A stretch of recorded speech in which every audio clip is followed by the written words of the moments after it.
Day, and welcome to the first season of Guampreneurs, a podcast to explore the entrepreneurial stories that shape our business landscape.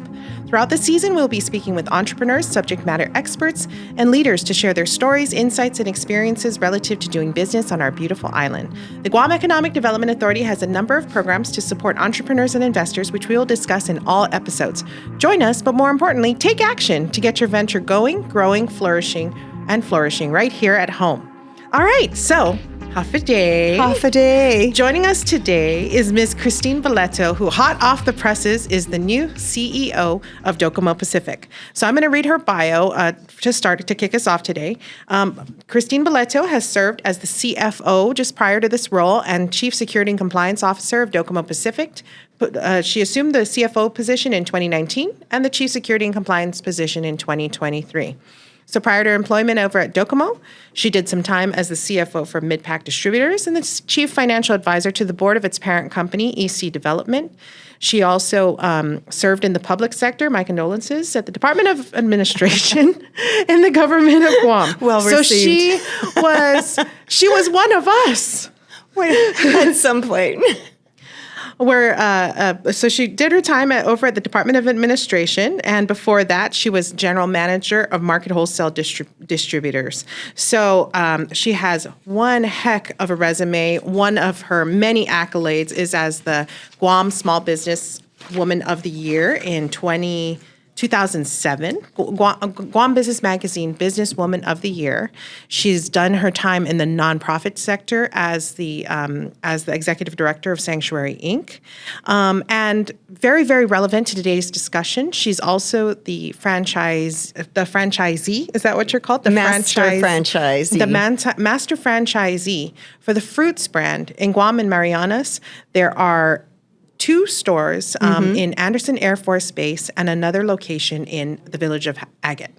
She has been married for over 34 years. She got married when she was 10.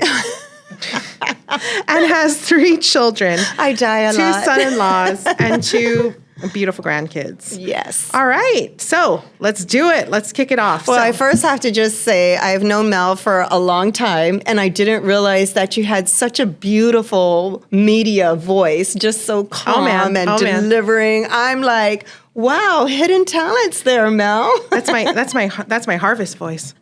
It's nice. I learned it at Harvest Christian Academy. Nice Midwestern accent. It's kind of like Catherine Castro at the Chamber. Every time she speaks, you just sultry. Feel like, Half a day, everyone. This is Catherine Castro for the Guam Chamber of Commerce. Exactly like that. Yeah, no, exactly. You're See, right. But you modeled it very well, so you have that talent too. I enjoy it. I enjoy doing my governor.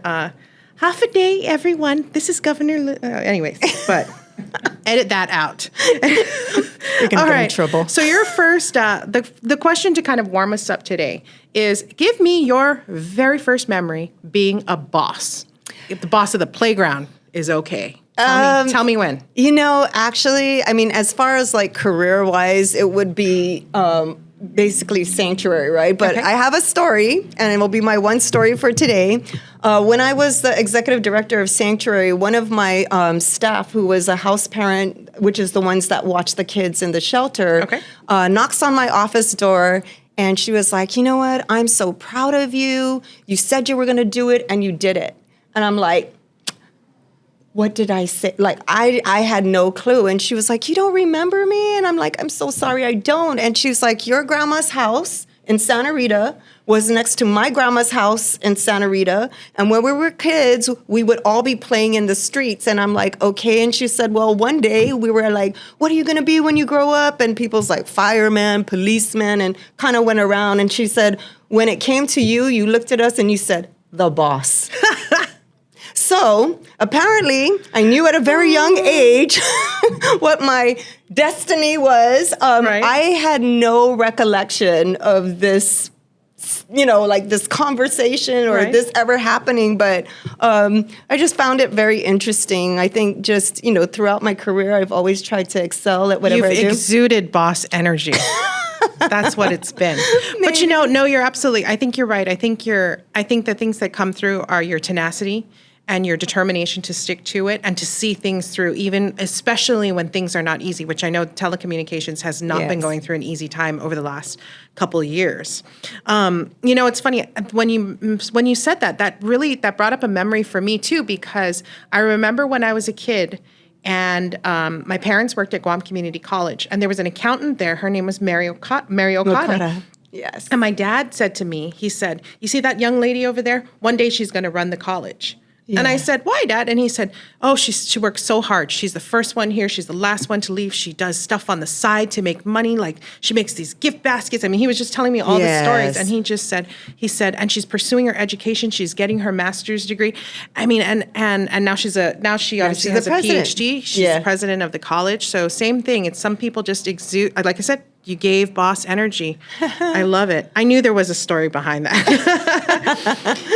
So now when you were given the news about being appointed, now congratulations, you were appointed not only the CEO of one of our of one of Guam's largest telecoms, and not that there's so many, but certainly a large one.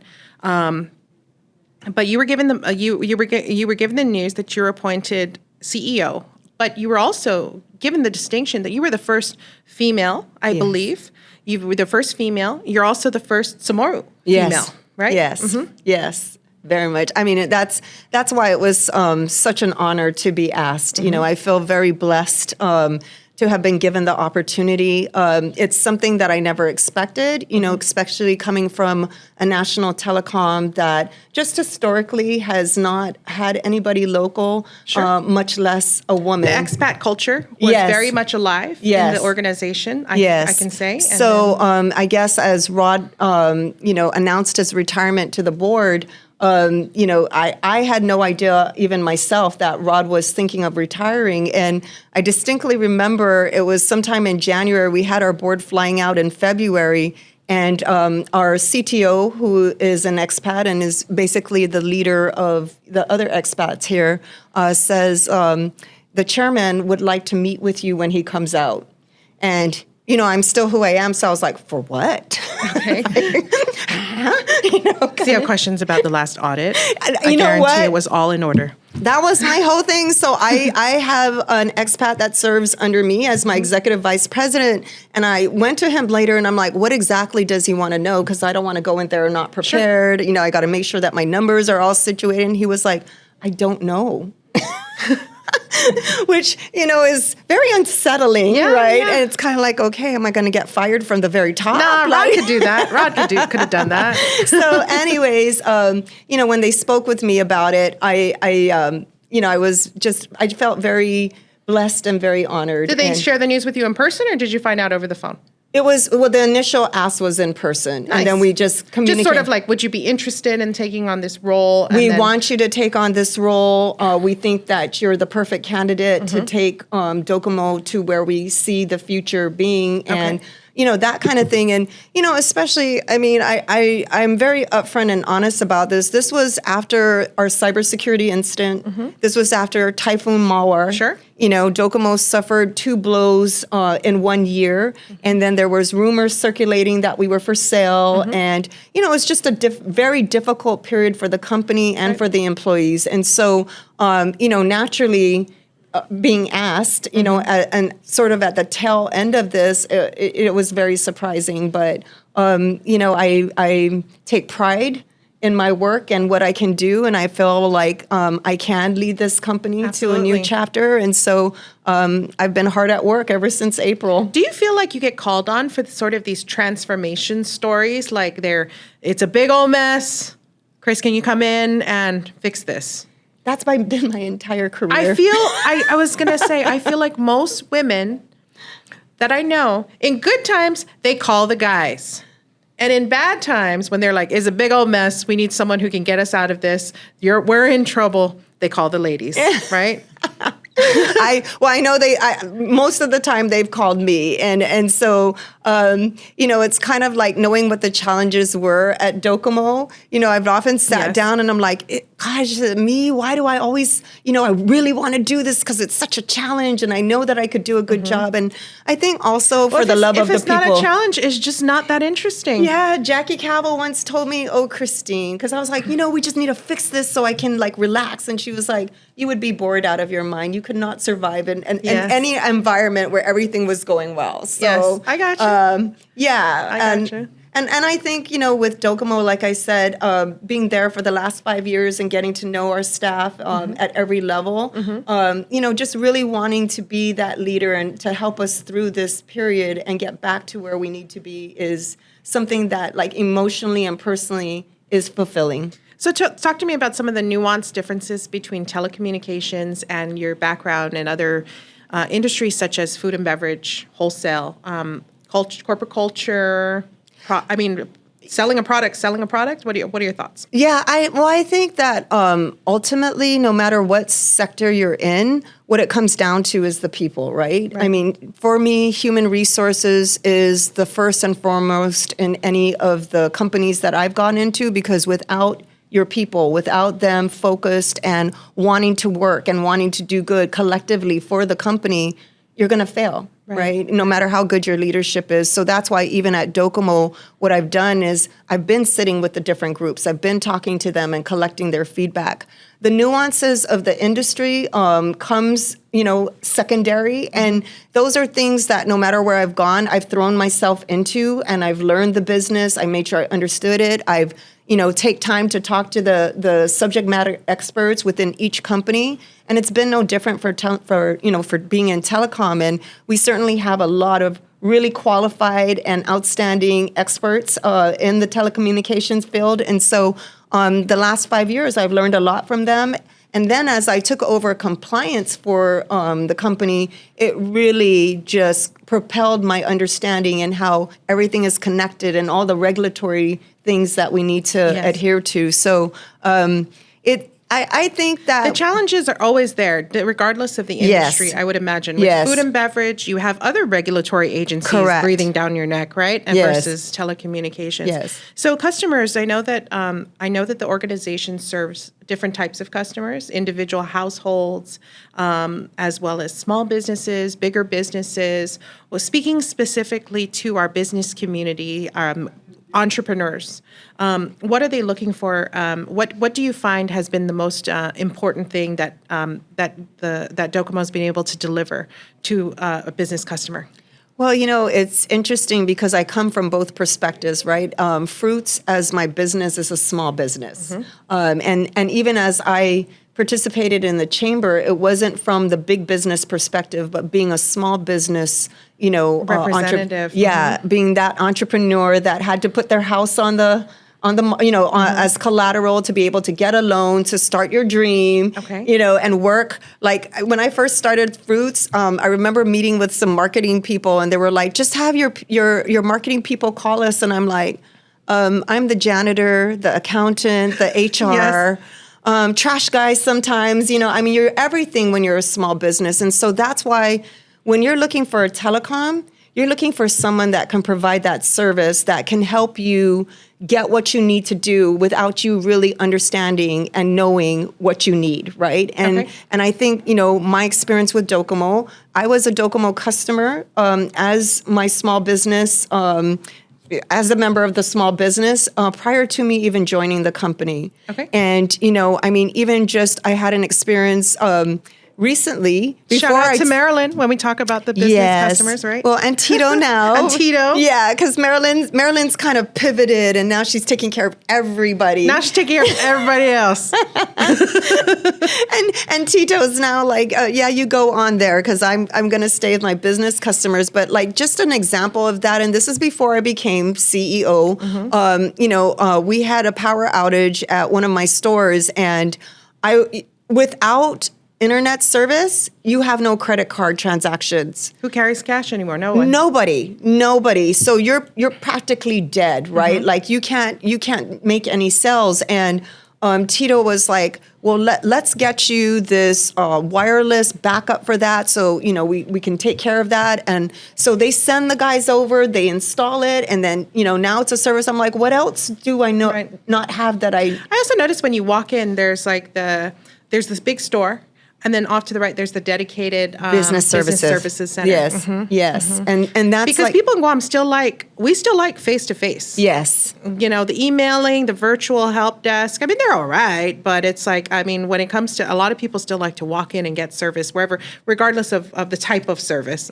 Absolutely, and that's why, like, again, another good example of how Docomo tries to be very friendly and very supportive of our business community. Right? I mean, in a business, it's like, I sometimes talk to the retail staff and they're like, ma'am, over at the mall, we get a lot of the manumko early in the morning, right? And they want to do services for them. But on the business community side, you got limited time. You just need to go in, you need to get what you need to get and get out. And so that's another good example of how we cater to making things easier for our business customers. Right. Telecommunications, I think my board chair, David John, shared when he and I were chatting telecom, he said it's your power, your water, your phone. What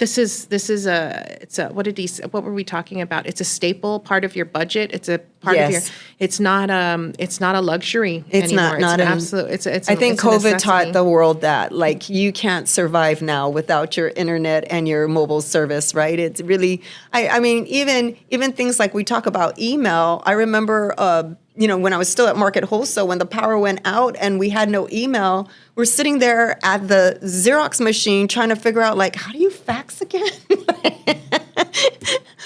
Where's the button for that? How do you do that? Are we even connected here? Because we had to get in a supplier invoice. It just shows how we've evolved, and now it's kind of like the technologies from before. I don't know if you guys have ever saw that, where they have, like, these kids nowadays use the rotary phone. Oh, and they don't know what they're doing. They don't know what they're doing, and how to make a call. They're pressing the little. I had the interns clean out a storage room at Gita, and they pulled out cassette tapes. I mean, we're not talking reel to reel here, okay? Yeah, cassette tapes, tapes. From the 80s. Yes. And I was like, do you guys know what these are? And they were like, oh, no, I'm sorry. It wasn't a cassette tape. It was a floppy disk. The little square plastic ones.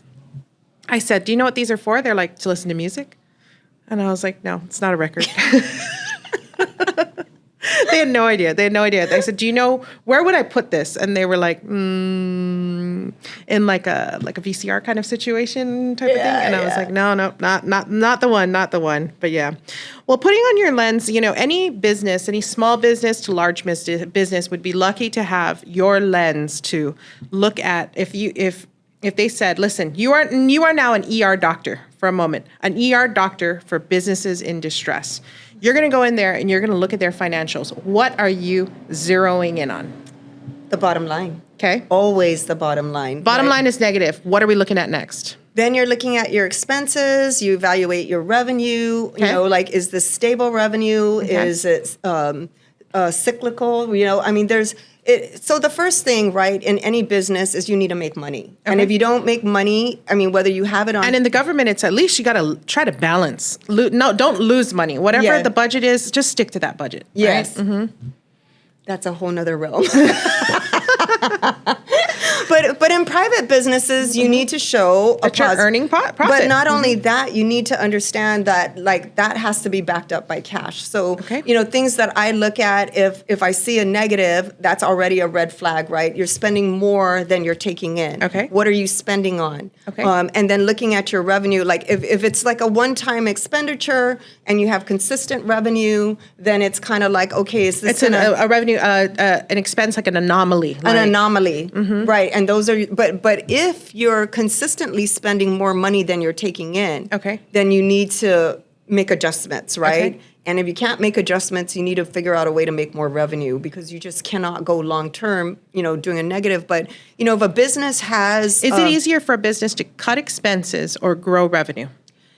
It depends on what that business is, right? And it depends on who your clientele is. Mm-hmm. That's why, anybody getting into business really needs to do their research. Right. I've had people come to me for business advice, and I remember one of my cousins is like, yeah, we want to bring in grass-fed beef. Okay. And I'm like, okay, are you going to do a container load? Do you have 120,000 because a full container load of beef is going to be very expensive? It needs to be on a refrigerated 40-foot container because you can't, like all those. And they were like, oh no, I just wanted, to sell a little bit off to the side. And I'm like, that's not feasible, right? And so you really have to do your research. You have to understand your customers and what your potential revenue is. Because when you say, is it easier to get revenue? If you have, like, for example, something that is needed by your customer, you have a niche, and you know that you can continue to grow that by offering, different variations of your product, then there's growth potential. But if you've got one thing and that's all you're selling, and already, you've kind of maximized your potential with whatever niche market, or there's not the take that you expected, you're in trouble. Right. So there's so much. And I think for me, that's why business is so exciting. There's so much that goes into making a successful business. And there's so many factors that you have to look at. But, it can be successful. I've operated, usually they say in small business, most, like, I think it's 70% close within the first 5 years. Something like that, yeah. And like, or they say like 8 out of 10 or 7 out of 10 closed within the first 5 years, 70%. Fruits has been in operation since 2010. Wow. Yeah. So. And there's, I was going to say, and Fruits is not particularly trendy. No. It's not like, it's not something cheap. that it's not cheap. It's not a price leader. It's not super like niche, $20 smoothie. It's good value. Yeah. And it's good value, healthy food. But I think that's to that point. And then it's always been a sideline for me, right? So it's not something that like 100% of my time is concentrated on, but because, if I see something as a problem, it's easy for me to see, okay, what do we need to do? How do we need, if people are getting tired of our regular products, then I'll introduce an ube shake, something local. During Chamorro, it's Guam Heritage. I always get this wrong. I still call it Chamorro month. Mes Chamorro. So I still call it. I'm old, so I can do that. What is it called? Chamorro Heritage Month? Guam Heritage Month? Something like that? Something like that. But anyways, we serve coconut candy shake. We serve the Half-a-Day Sunset Smoothie. So just those nuances, that I know, okay, I need to increase revenue or I need to give customers something new. But always looking at the efficiency, right? And so, that in a business, that's what you have to do, small or big, is just continue to look at revenue, expenses, and make sure the bottom line is black. Make sure the bottom line is black.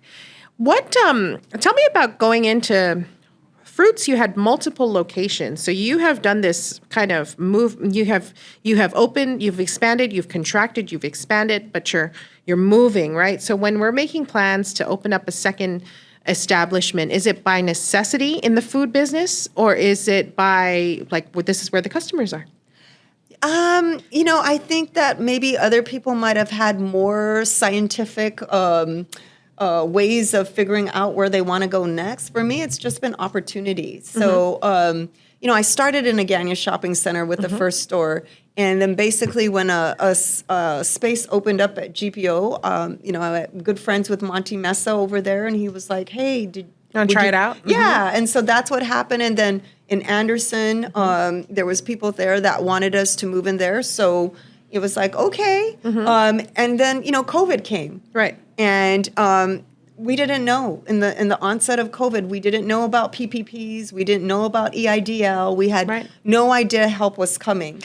And we thought COVID was going to be like a 3-month thing. And it continued on. And there was no sales, but yet we still owed rent. And so I just closed anything that I thought was going to be a liability. And that's another thing I think that when you're in business, especially as a small business owner, you got to know when you can't sacrifice your family's well-being, because a lot of small businesses put their assets on the line, right? And you've got to know when to say, I'm not going to go down that rabbit hole. So that's exactly what I did. And then now that COVID is well behind us and we're back to BAU, I had an opportunity. They asked me if I wanted a space in Agate, and I'm like, yeah, I want to go to my hometown. Nice. I want to go to the South. Yes. Yeah, but that's been it for me. It's just when opportunities presented themselves, I took advantage of it. But I'm sure there's more strategic ways. I know that at Docomo, they look at population, they look at concentration, and where do we put a store that makes sense and gives people more access.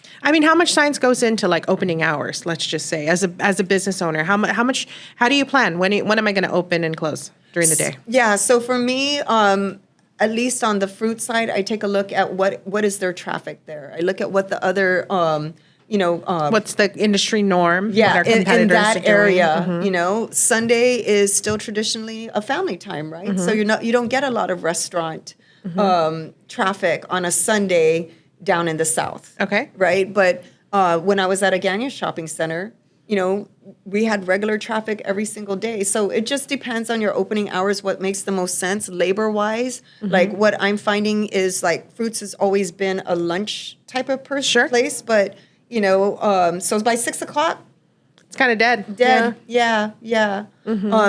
Our stores at Docomo generally follow the hours of that shopping center. Okay. And that's worked out very well for us. It's been very convenient for our customers to have, to be able to go to the mall or to a Ganya shopping center and be able to pay their bill or look at what, new phones or accessories that we have. And then our main office, those hours are based on the traffic there because people just don't generally, it's not kind of in the way, like it's not on the way to anything. So coming to the Tamuning office is like, you have to consciously want to go there. So, we have, those different locations. And then of course we have the one on Anderson that makes it really convenient for those folks who may not be able to drive. To come get our services. No, for sure. Now, from the perspective, going back to, your grass-fed beef analogy, when you're planning for a new business, you've got to you have an idea, and this is something that we talk about in other episodes as well.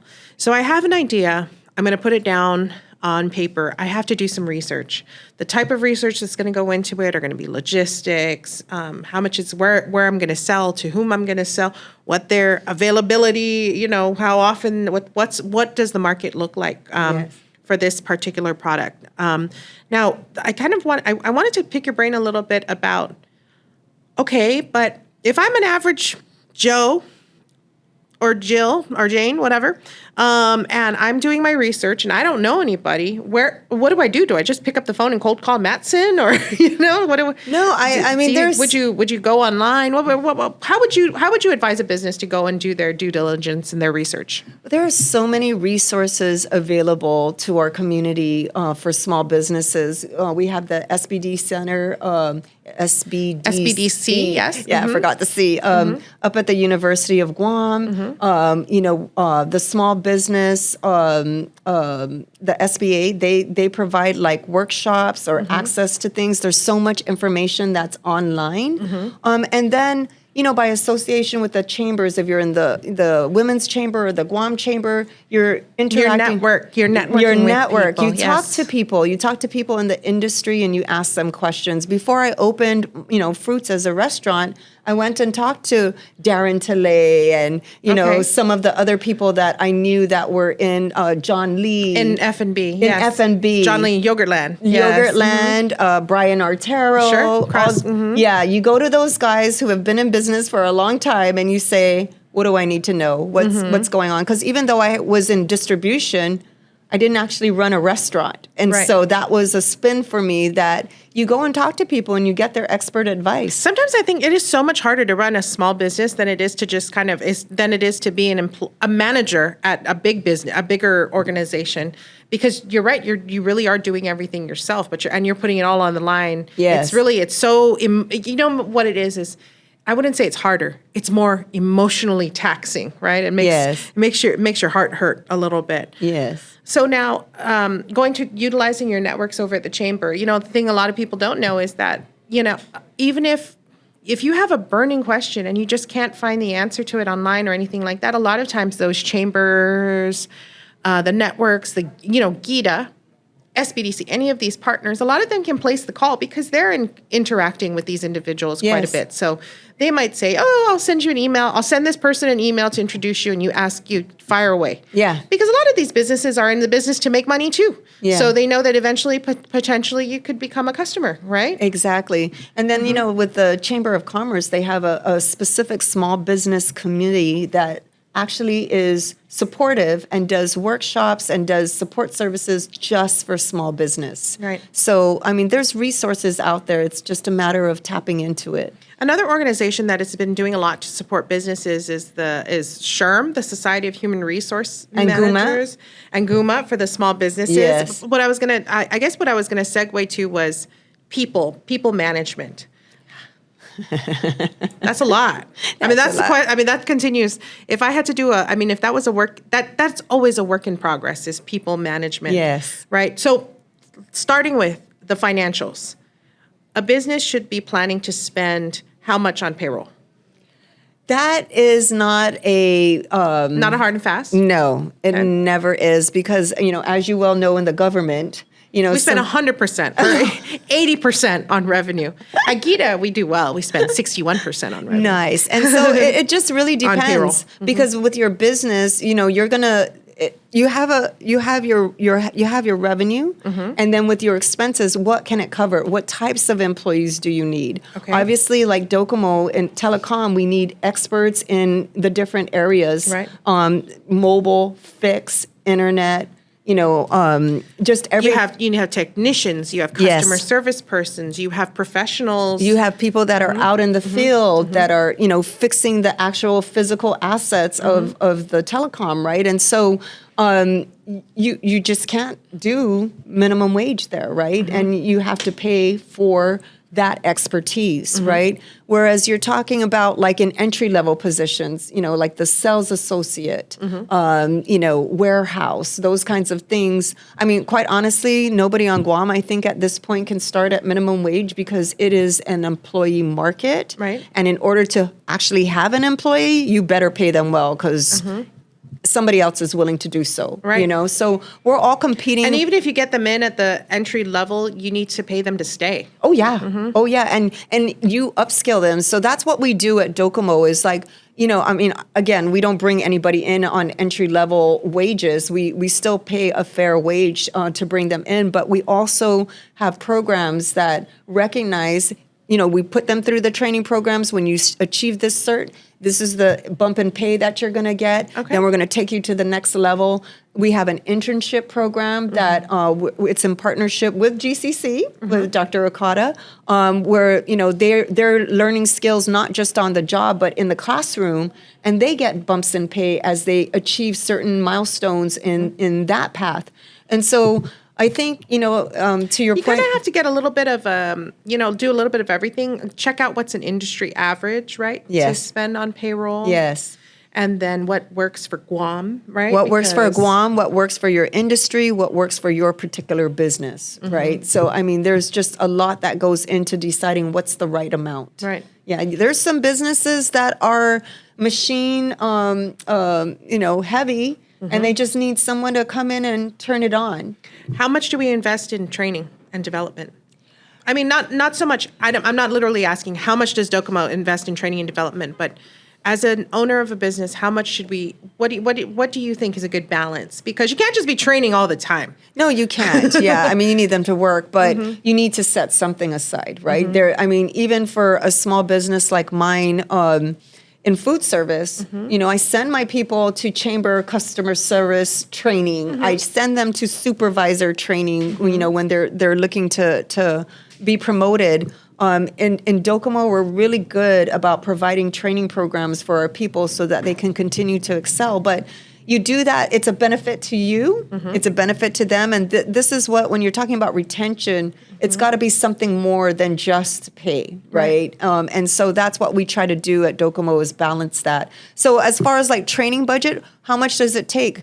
Docomo is going to need higher certifications that are going to tend to be more expensive. On the fruit side or on your small business side, those kinds of trainings, you can get through your association through the chamber, or there's training. Back to utilizing the chamber as a resource, right? And back to utilizing your network as a place for resources to improve your business. No, absolutely. Actually, that's why I joined the chamber, because of all the small business trainings. I can't afford to coordinate and hire a trainer, do all the things. Yeah. So it makes it more affordable. And even under Docomo, there's been some trainings that we've sent our employees to. So Chamber did one on warehouse safety. Okay. We have 2 warehouses. So we sent our employees to go, because, we didn't want to just do a special training for our people. And then, but you do have those special ones like forklift certification, Nokia, equipment certification, those kinds of things. So it just depends. And again, going back to what is your industry and what is that training you need is going to dictate how much money you need to set aside. Right. Yeah. Now, how much of this so you are a mama, you are a wife, you are a grandmama. I'm a grandmama. Like I said, you started all this when you were like 10. I wish. Right? No, I don't wish. So I die a lot. through the evolution of your career and the many, many roles and levels of responsibility you've had, have you been able to, what does balance look like to you? That's one thing that I'm also thankful for, is that I started my career in the nonprofit sector, right? And Sanctuary, as everybody well knows, is for runaway and homeless youth. Yes. And I would always tell my employees, even as I moved to the private sector, I've never seen one kid come in and say, I wish my mom had a higher position. I wish my mom made more money, right? What they say is, I wish my mom would spend time with them. Or time with me. So I made it a point, especially as my kids were young, like, every beginning of their summer, I would take off for the day and we'd go to a water park and we'd spend the day at the water park.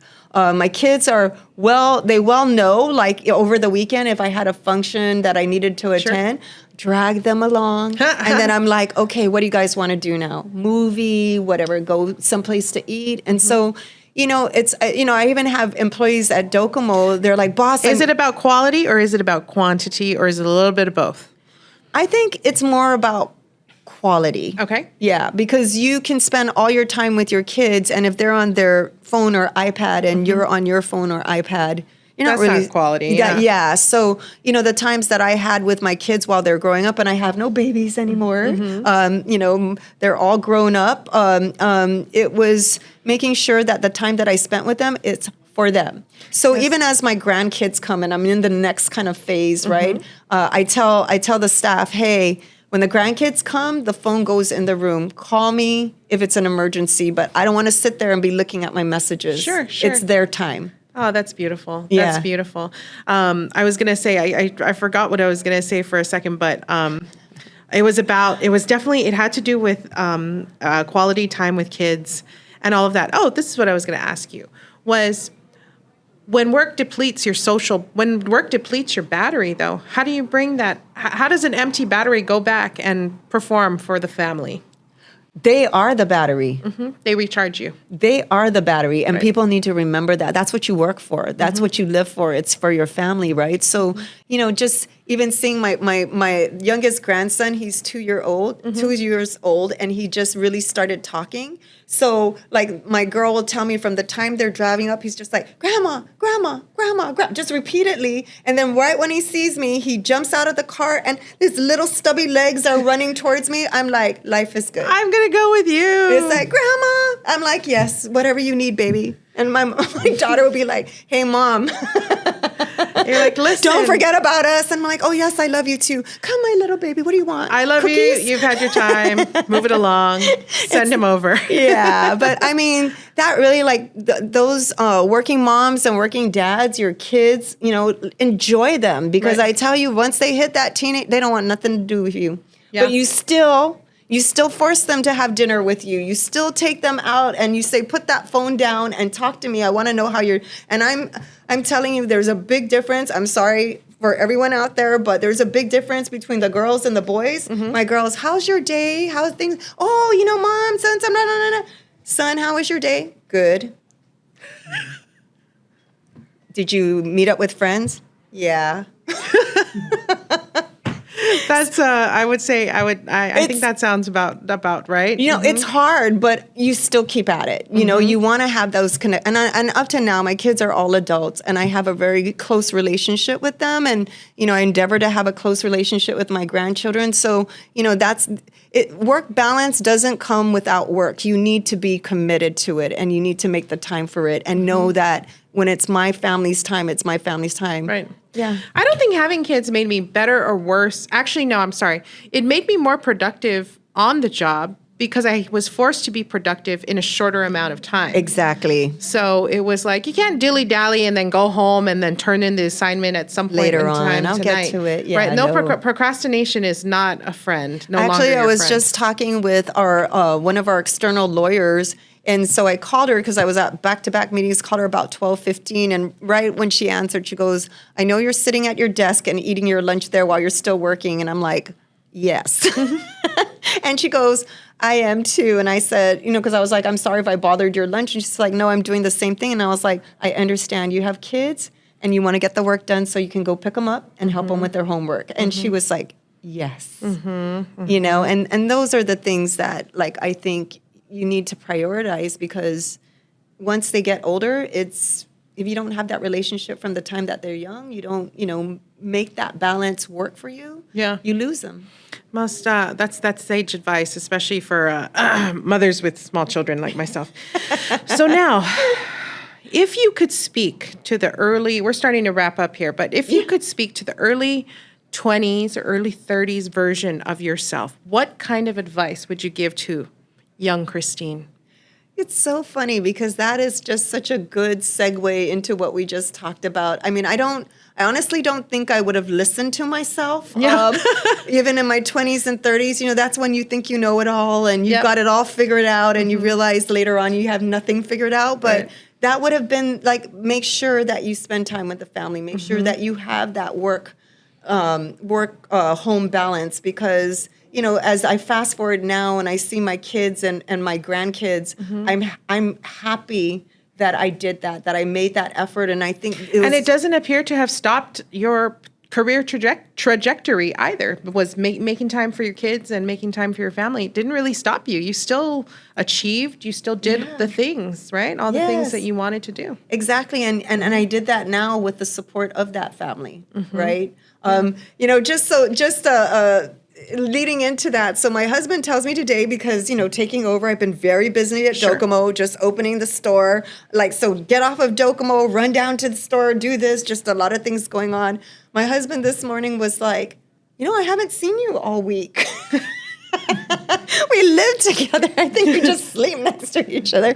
And so I called him as I was driving over here, and I was like, hey, I'm going to pick you up and I'm going to take you to dinner. So date night on me. Date night on me. And even as women, like, we traditionally think that that's the men's role.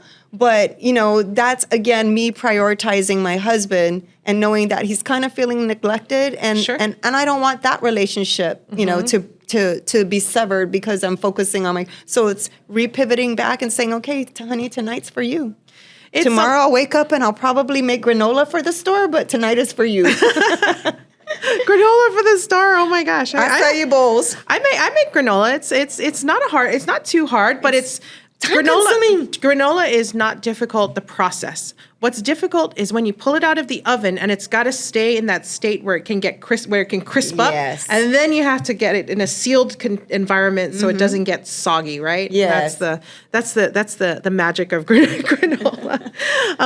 No, that's great. I think that one of the things that shows, one of the things that in the story that you just shared with us is just the flexibility that a woman in leadership needs to have, and a woman entrepreneur, a woman leader, and who's also holds other roles as a mom, as a wife, right? Is that sometimes we cannot wait around for the scripts, the life roles the roles that society has put on us, and we just got to take care of it. It's just got to get done, right? Absolutely. It's just got to get done. Some days you got to be the mom. Some days I got to do the diapers.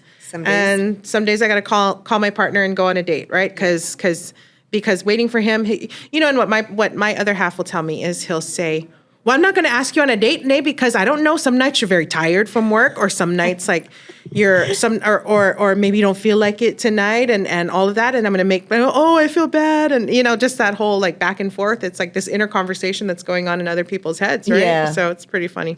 So that's why, as a woman, you take that, and you say, okay, I'll call you, right? I'll make that time for you. I'll call you tonight, babe. All right. So Final thoughts. I wanted to ask, do you have... Because I'm sweating. Oh my God, these lights. I know, it's a little bit, it is warm in here. Final thoughts, favorite books. Do you have a book that you like to read or something you go back to here and there? No, I really don't have time to sit down and read a book. So a lot of what I do is I get a lot of like under The Economist, I see an article that I like. I see something in the news that I want to expand on, or something like on the internet that catches my... You are a professional researcher. It's like, it's targeted. And so a lot of that actually lately has been about, telecom, right? Yeah. Learning more about the industry, what are the innovations out there, what are the challenges, and then a lot of compliance reading. FCC is just continuing to evolve as far as oversight of just not like the wireless network, but on the broadband network. And so that's been a big deal for a lot of telecoms in the last year, just having to keep up with all of the changing regulatory requirements. Security is a big issue. Information security, cybersecurity, all of that. Number one. Absolutely. Absolutely. Do you podcast? No, this is my second time in my whole life. The first time was Chambers podcast for small business. This is my second one. I feel like you would like a podcast because you're a busy woman, but like I'm on the road a bit, and I will get these podcasts that are like 30 to 45 minutes in length. So I could usually finish it in like 2 drives. And certain themes, like I'll look up, balance, motherhood, working. I'll put in these key terms, whatever. Do you TikTok? I'm not TikTok, like do the dance TikTok. TikTok, like go on TikTok and watch videos. No, and I have no social media presence. I have no Instagram, no Facebook. The CEO of Docomo has no Facebook, Insta, TikTok. I don't know what I like. Newsflash. It's just I've never been on social media. Okay.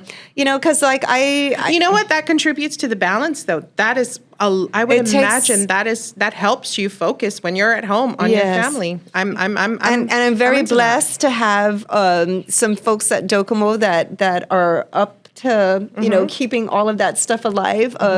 Jared, our PR guy, when I got this position, was like, you need to change your picture on LinkedIn and you need to update your stuff. And I'm like, LinkedIn? Oh, I hardly check that. Okay, I'll go check that now. Yes. So he's keeping me straight. He's keeping me relevant. Thank you, Jared. I'm all for it's, you know what? Every woman, every boss babe needs a glam squad.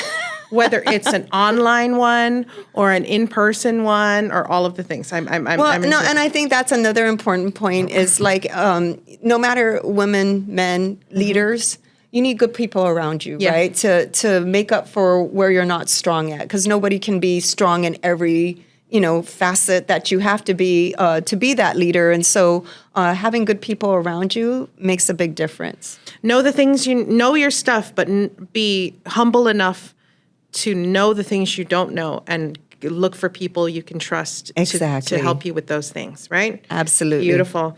Any songs that get you amped up? Like when you found out you became the woman CEO, the first woman tomorrow CEO, did you not get in the car and Spotify, maybe a little bit of I'm Every Woman, maybe some Whitney, maybe some Mariah? I don't listen to music in the car. I'm still working. R-E-S-P-C-T. You know what I do like when I exercise in the morning is that what is that called? It's like Pump It Up. Like I don't know the names of the songs or like some Gwen Stefani. Okay.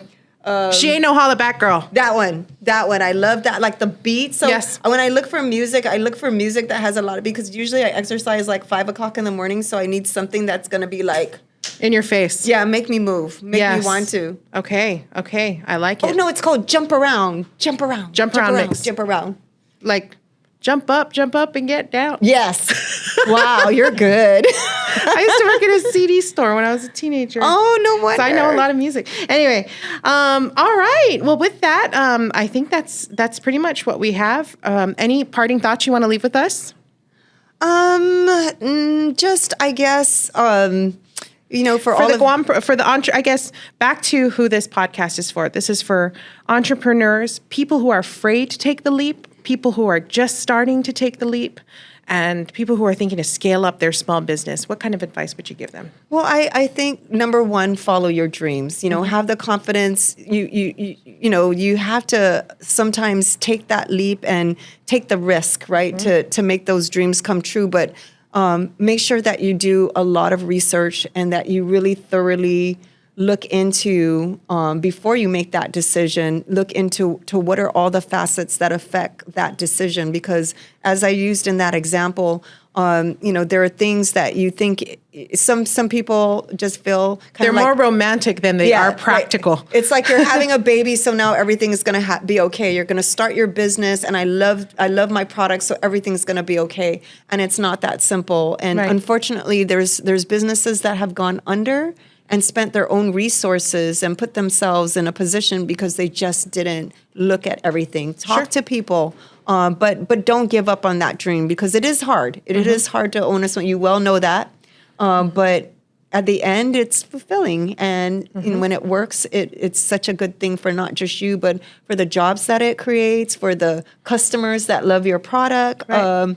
There's a rainbow at the end of that small road. Businesses build a community, right? And that's what we strive to do over the Guam Economic Development Authority. Yes. All right, beautiful. Thank you so much for taking the time and for imparting all this advice, but also just sharing your story, which I know has inspired many, and for sharing your technical knowledge, which I know has educated as many or more. So join us for the next episode of Guampreneurs as we talk story, talk economy, and most importantly, talk action, or talk your inner Guampreneur into taking action. Sizus Masi. For information on GIDA small business lending programs, visit www.investguam.com, and on small business support, click on the Financial Assistance for Businesses link.